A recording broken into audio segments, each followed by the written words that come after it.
Olá, bom dia, que saudades de todos vocês. É uma grande alegria retornar hoje às aulas, à ministração das aulas.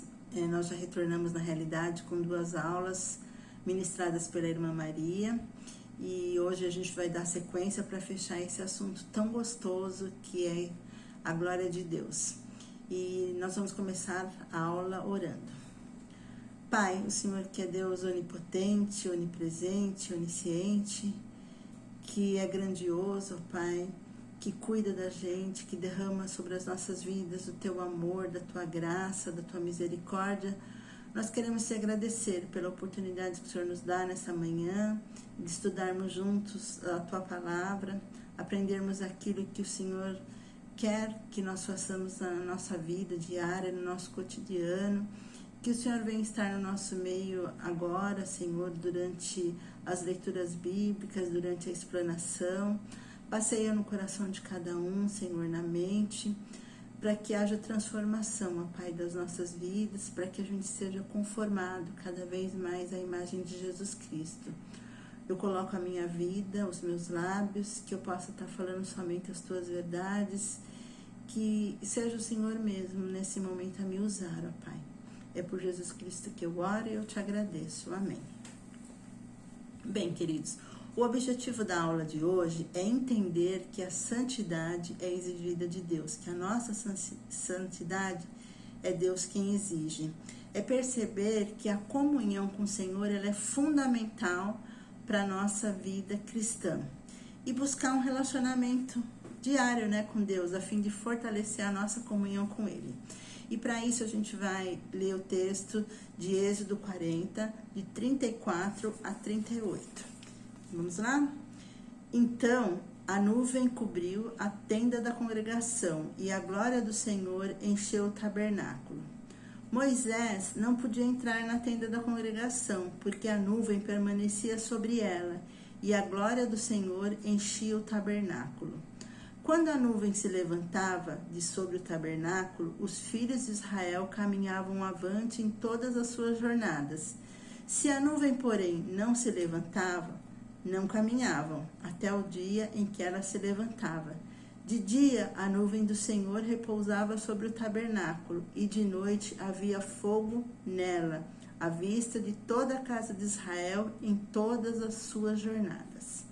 Então a gente percebe que nessa sessão marca a intenção de Deus de santificar o tabernáculo com a sua presença e de habitar no meio dos israelitas, de tal forma que eles conhecessem o Deus, o Deus de Israel, aquele que resgatou o povo do Egito para o seu propósito. E o que seria a glória de Deus? John Piper, ele diz que é difícil a gente definir a glória, de Deus, mas ele define da seguinte forma: glória de Deus é a beleza do seu espírito, não é uma beleza estética ou material, mas é a beleza que emana do seu caráter, de tudo que ele é. A glória de Deus, ela se manifesta através de um conjunto dos seus atributos, nunca passa, ela é eterna.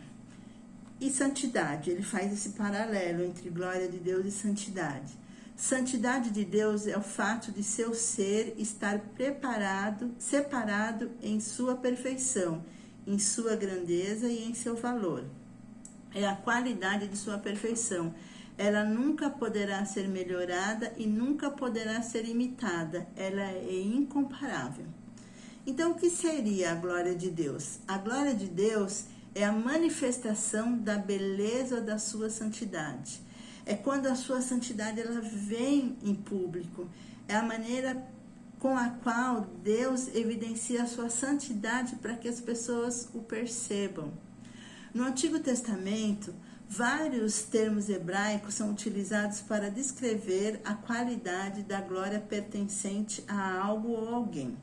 Em relação à pessoa de Deus, a gente pode notar algumas ocorrências que a própria revista ela dá esses nomes. Então são eles: Éder, glória, magnificência e grandeza; Adir, majestoso, poderoso, nobre e grandioso; Éder, glória, esplendor, poder; Adarã, glória, adorno, majestade real; Rode, esplendor, majestade, vigor, glória e honra.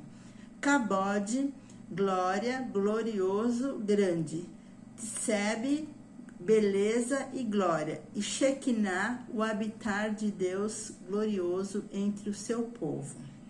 E os textos bíblicos estão aí na revista, vocês podem todos conferirem depois. A Bíblia, ela se refere à glória de Deus como a manifestação de Deus ao homem no decorrer da história. E aí a gente pode perceber, como a gente já viu nas aulas anteriores, nas 2 aulas anteriores, Deus ele manifestou no tabernáculo. Depois ele se manifestou no templo, quando Salomão construiu o templo.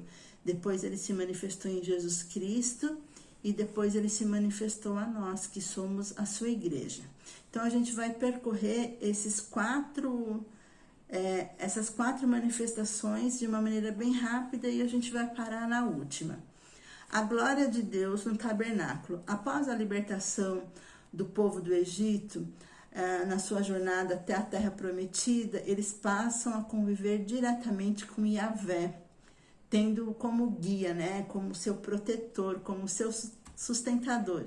E nesse meio tempo, Deus ele ordenou o que a Moisés? Ele ordenou que ele construísse um tabernáculo. Qual era o propósito de Deus? Era ficar no meio do seu povo. Êxodo 25:8. E me farão um santuário para que eu possa habitar no meio deles. Êxodo 29:45. E habitarei no meio dos filhos de Israel e serei o seu Deus. Tanto é que a Maria explicou, a tenda do tabernáculo ela ficava bem no meio e as outras tendas tudo em volta. Por quê? Porque simbolizava a presença de Deus ali no meio dos israelitas. A partir daí, a sua glória se manifesta especialmente em momentos de sacrifício. O livro de Levítico é a continuação do Êxodo, pois é visto como um manual de princípios de santidade para os israelitas, tendo por fato o Deus Santo habitando entre eles. A segunda manifestação de Deus vai caminhando, ele vai se manifestando a nós. A segunda manifestação da glória de Deus é no templo. Davi, ele não pôde construir uma casa para o Senhor, mas Salomão, ele edificou uma casa em nome do Senhor. Lá em 2 Crônicas 7, dos versículos 1 até o 3, diz o seguinte: Tendo Salomão acabado de orar, desceu do céu e consumiu o holocausto e os sacrifícios. E a glória do Senhor encheu a casa. Os sacerdotes não podiam entrar na casa do Senhor, porque a glória do Senhor tinha enchido a casa do Senhor. Todos os filhos de Israel, vendo descer o fogo e a glória do Senhor sobre a casa, se encurvavam com o rosto sobre a terra, sobre o pavimento, e o adoravam e louvavam o Senhor, porque é bom, porque a sua misericórdia dura para sempre. E aí o templo passou a ser a referência oficial e geográfica da presença de Deus no meio do seu povo. Em terceiro lugar, Deus ele manifesta a sua glória através de Jesus Cristo. O Verbo, ele virou gente e ele veio habitar entre nós. Ele virou carne e veio habitar entre nós. A presença divina entre os homens se tornou completa na encarnação de Jesus. Ele manifestou todo o esplendor da glória de Deus. Em João 1:1 e o versículo 14, ele diz assim: No princípio era o Verbo, e o Verbo estava com Deus, e o Verbo era Deus.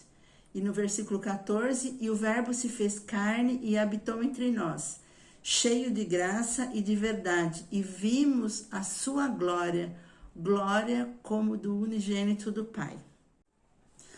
Vocês conseguem perceber as manifestações de Deus, primeiro no tabernáculo, depois no templo construído por Salomão e a glória em Cristo. O sentido da expressão habitou entre nós carrega o peso de tabernaculou, ou seja, Deus fez tendas e morou entre os homens. Os sinais, eles manifestaram a glória, a sua ressurreição, a ascensão, manifestaram a glória de Deus, e a sua volta em glória também vai manifestar a glória de Deus. A glória de Deus manifestada no tabernáculo, ela tornou-se o quê? Ela tornou-se palpável em Jesus, né? Por quê? Porque ele veio habitar no meio de nós. Hebreus 1:3, olha que lindo esse versículo. Ele, que é o resplendor da glória e a expressão exata do seu ser, sustentando todas as coisas pela palavra do seu poder, depois de ter feito a purificação dos pecados, assentou-se à direita da majestade nas alturas. O reverendo Hernandes Dias Lopes, ele diz o seguinte: em Jesus concentram-se todos os raios da glória divina.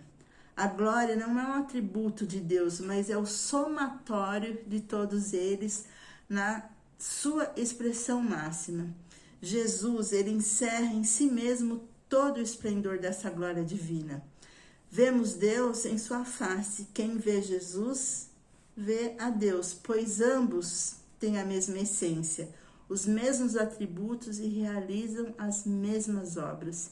Então, é o ápice da manifestação da glória de Deus é em Jesus Cristo. Ele é a expressão exata do ser de Deus. Não tem, assim, é o máximo de Deus se revelando a nós. Olha como Deus, ele quer ficar perto de nós. Primeiro ele ficou lá no tabernáculo, ele ficava no meio e as tendas ao redor.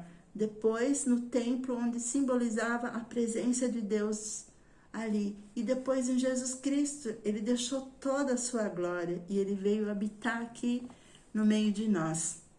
E quando ele foi embora, ele deixou um consolador. E esse consolador é o Espírito Santo que veio. E hoje, Deus se manifesta através da minha vida e através da sua vida. É a glória de Deus na igreja, aqueles que são chamados para serem deles. Deus habitou no tabernáculo, depois no templo em Jerusalém. Agora, o nosso corpo é o quê? O Santo dos Santos. É o lugar onde o Espírito Santo habita. Nós somos a morada de Deus. Então, que implicações tem essas verdades na nossa vida? Seguindo o roteirinho do pastor Hernandes. O nosso corpo, ele é sagrado. 1 Coríntios 3:17.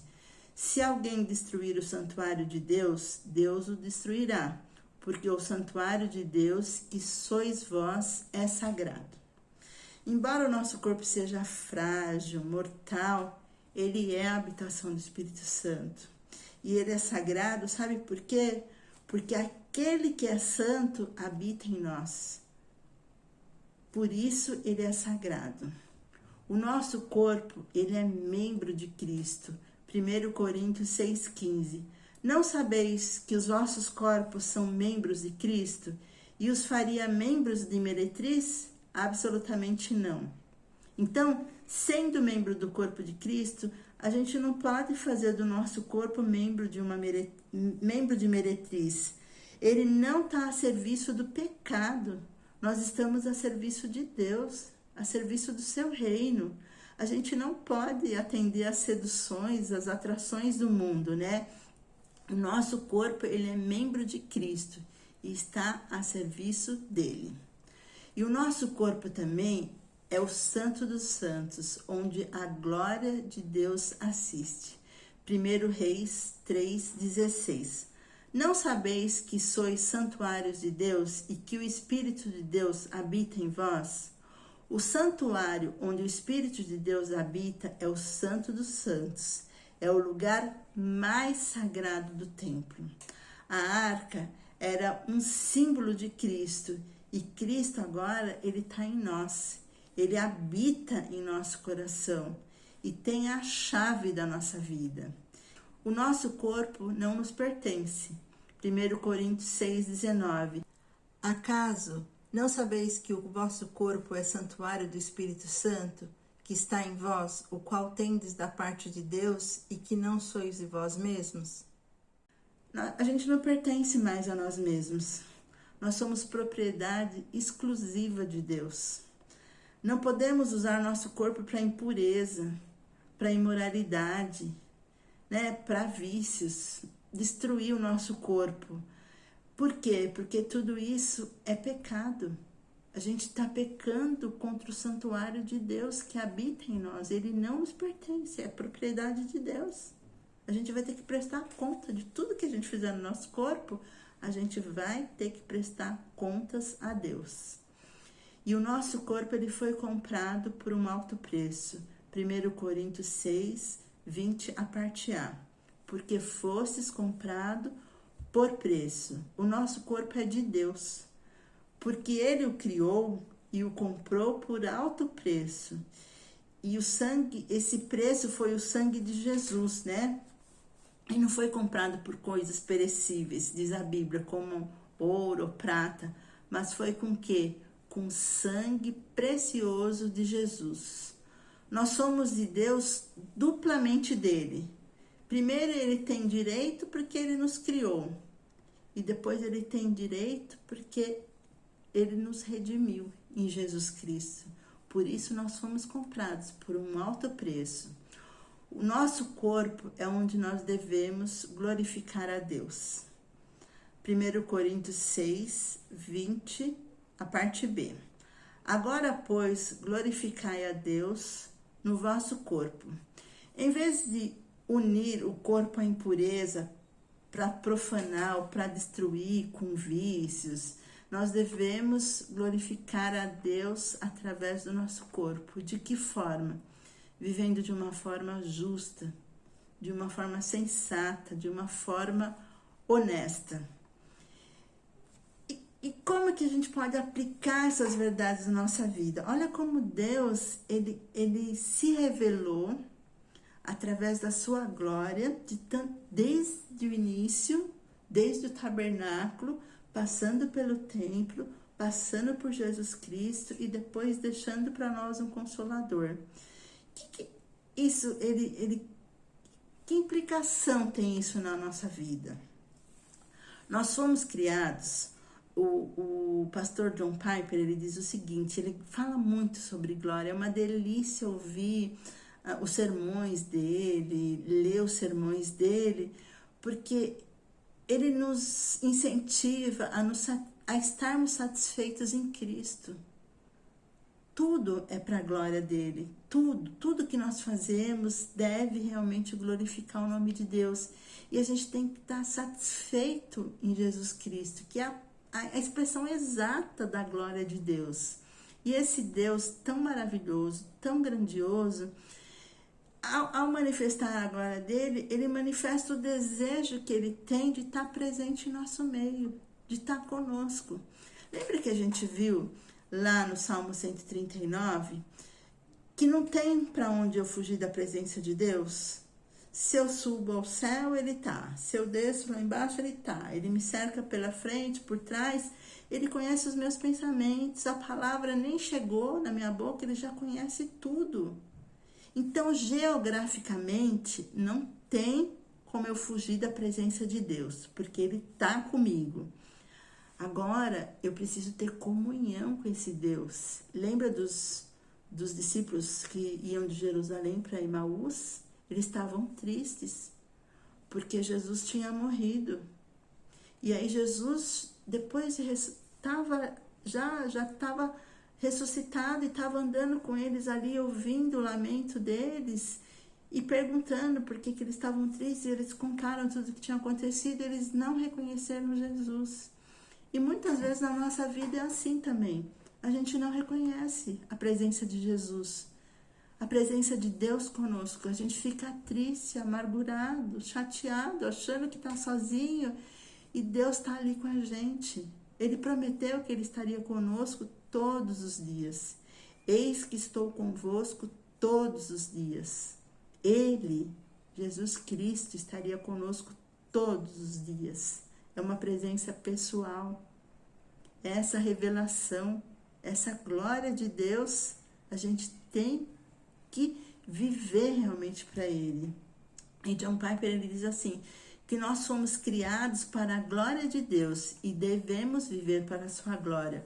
Ou seja, fazer com que as outras percebam o quanto Deus, ele é glorioso. Como que a gente pode estar fazendo isso no nosso dia? Como que você pode estar fazendo isso no seu dia? As pessoas perceberem o quanto Deus é glorioso. Quando a gente confia em Deus, a gente demonstra, né, que Ele é grande, porque eu posso descansar nele. Todos nós, a gente falha nisso, né? Nós amamos mais a glória das outras coisas, especialmente a nossa própria glória, mais do que nós amamos a glória de Deus. E isso é chamado de pecado. Mas mesmo a gente sendo assim tão pecador, não buscando a glória de Deus, amando mais a glória das outras coisas, Deus, Ele não nos abandona. Ele envia o seu Filho com o objetivo de vindicar a sua glória, para salvar as pessoas que pisotearam na sua glória. É sobre isso que foi a cruz. Fé é o que glorifica a Deus, pois mostra que Ele é confiável. Então, Deus, ele tem êxito no propósito para o qual ele criou o mundo. Abacuque 2,14, ele diz assim: a terra se encherá do conhecimento da glória de Deus, como as águas cobrem o mar. Toda a injustiça, tudo que menospreza a Deus, que ignora a Deus, que desdenha a glória de Deus, será lançado para fora, na escuridão eterna. E somente restarão aqueles que magnificam a glória de Deus. Romanos 8,18 diz: porque para mim tenho certo que os sofrimentos do tempo presente não podem ser comparados com a glória a ser revelada em nós. A ardente expectativa da criação aguarda a revelação dos filhos de Deus. Pois a criação está sujeita à vaidade, não voluntariamente, mas por causa daquele que a sujeitou, na esperança de que a própria criação será redimida do cativeiro da corrupção, para a liberdade da glória dos filhos de Deus. Então a gente vê nesse versículo que toda a criatura, todo o universo, todos os planetas, todas as estrelas receberão a liberdade da glória dos filhos. Somos nós. E se nós estamos tentando viver para a glória de Deus, a gente não pode desanimar. E sim confiar em Jesus. E de que a cada dia nós vamos ser conformados à sua gloriosa vida de amor. A gente é transformado de glória em glória, né? A imagem de Jesus Cristo. A gente não está pronta ainda, a gente está caminhando, a gente está em construção, mas nós devemos realmente buscar mostrar essa glória de Deus. Olha, Abacuque: a terra se encherá do conhecimento da glória do Senhor. É nossa missão, né? Quando Jesus ele comissiona para que os discípulos, para eles evangelizarem, ele prometeu que ele estaria junto. Ele não vai deixar a gente sozinho. Mas nós devemos mostrar ao mundo esse Deus glorioso. Não porque nós somos sábios ou a gente é forte, mas é porque Ele está dentro de nós. É Ele que nos dá coragem. É Ele que me ajuda a falar. É Ele que coloca palavras na minha boca. E dentro desse contexto, a igreja, como corpo de Cristo, ela desempenha um papel na história da manifestação da glória de Deus. Vamos recapitular então? Primeiro Deus se manifestou no tabernáculo, depois ele se manifestou no santuário, no templo, depois em Cristo Jesus, que é a expressão máxima da glória de Deus, depois através do Espírito Santo que habita em nós. E o Espírito Santo habitando em cada um forma o quê? Forma a igreja, que é o corpo de Cristo. E esse corpo, dentro desse plano histórico, você consegue se ver na história de Jesus, de Deus, né? A minha vida, a sua vida, a nossa vida está sendo escrita. E nós fazemos parte, né, dessa manifestação histórica da glória de Deus. Por quê? Porque o Evangelho as boas novas, ela resplandece a glória de Deus. Então a gente não pode ficar calado, porque nós fazemos parte dessa história. E se o Espírito Santo, ele habita em mim, e eu sou o templo do Espírito Santo, eu tenho que fazer resplandecer a sua glória. A glória de Cristo no novo pacto traz muitos filhos à glória. É esse o objetivo. Que eu diminua e que Cristo se veja em mim. Que a glória de Deus, que a beleza de Deus, ela se veja em mim. A vida em Cristo partilha do Espírito da glória de Deus. E a igreja visa a levar ao mundo o reconhecimento da glória de Deus. Então, para finalizar, a pergunta da nossa revista é a seguinte: de que forma você e eu temos usado a nossa vida, os nossos dons, as nossas habilidades, os nossos talentos, a nossa formação, os nossos recursos para promover a glória de Deus, tanto na igreja quanto as pessoas que estão perdidas? É uma pergunta para se pensar, que nós fazemos parte da história de Deus e Ele quer manifestar a glória de Deus, a glória dele através da sua vida e através da minha vida. E de que forma você tem deixado ser usado pelo Espírito Santo para que outras pessoas possam conhecer esse Deus tão glorioso, esse Deus tão grandioso que se manifestou para que ele pudesse ficar no nosso meio, para que ele pudesse habitar no nosso meio, como fez Jesus Cristo. E mais do que ainda, ele deixou uma porção dele dentro daqui, que é a presença do Espírito Santo. Que Deus te abençoe e que você possa amar a Deus de todo o seu coração e fazer resplandecer dele a luz de Jesus Cristo a todas as pessoas que ainda não conhecem, a todas as pessoas que Deus colocar no seu caminho. Vamos orar para encerrar? Pai, nós te louvamos, Senhor, e exaltamos o seu nome mais uma vez, porque o Senhor nos mostrou, através da história, Senhor, o quanto o Senhor se revelou aos teus filhos no passado, através da tenda do tabernáculo, Pai, que simbolizava a presença, a sua presença no meio daquele povo. Depois da sua presença, a glória que encheu o templo. Depois, através de Jesus Cristo, Pai, que é a expressão exata do seu ser. Meu Deus, que amor é esse? Que amor é esse que o Senhor derramou por nós?